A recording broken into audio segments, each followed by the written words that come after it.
misericordioso Deus, que toda honra e toda glória seja dada a Ti, porque Tu és digno de honra, digno de glória, digno de louvor e digno de adoração. Obrigado por esse momento tão especial.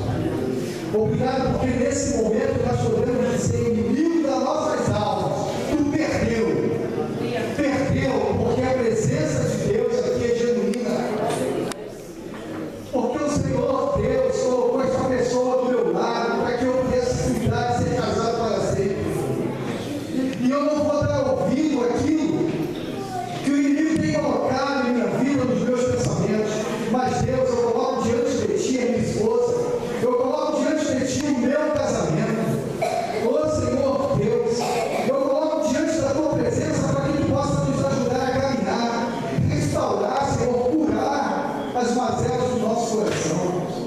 Que eu possa perdoar por alguma coisa que ela tenha me feito, mas que eu possa também pedir perdão neste momento. Ô Senhor, muito obrigado.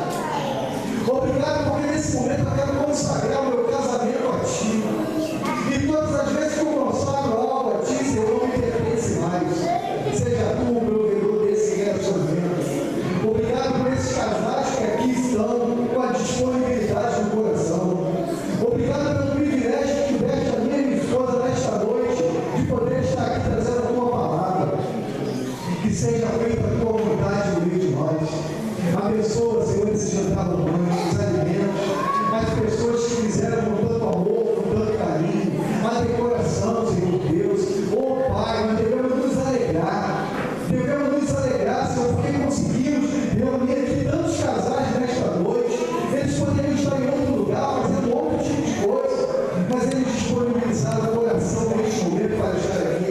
Por isso, completa a boa obra que Tu faz na vida de cada um de nós, para que Teu nome seja louvado, para que Teu nome seja glorificado. Oh Deus misericordioso, dai ao amor. Muito obrigado por esse momento tão especial. Muito obrigado por esta pessoa que Tu colocaste do meu lado. Senhor, nós queremos ser casados para sempre, para a Tua honra e para a Tua glória. E todos aqueles que concordam com esta oração, digam amém, amém.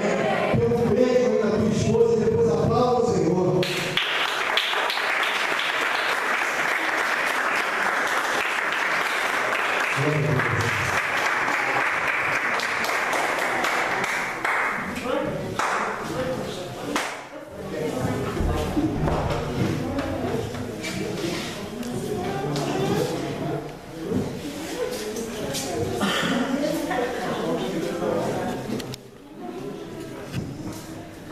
Quem quer ver o pastor Arthur voltar aqui novamente e glória a Deus? Bom, né? É nosso segundo por 3 anos. Eu estou muito feliz porque eu tenho certeza que dentro do que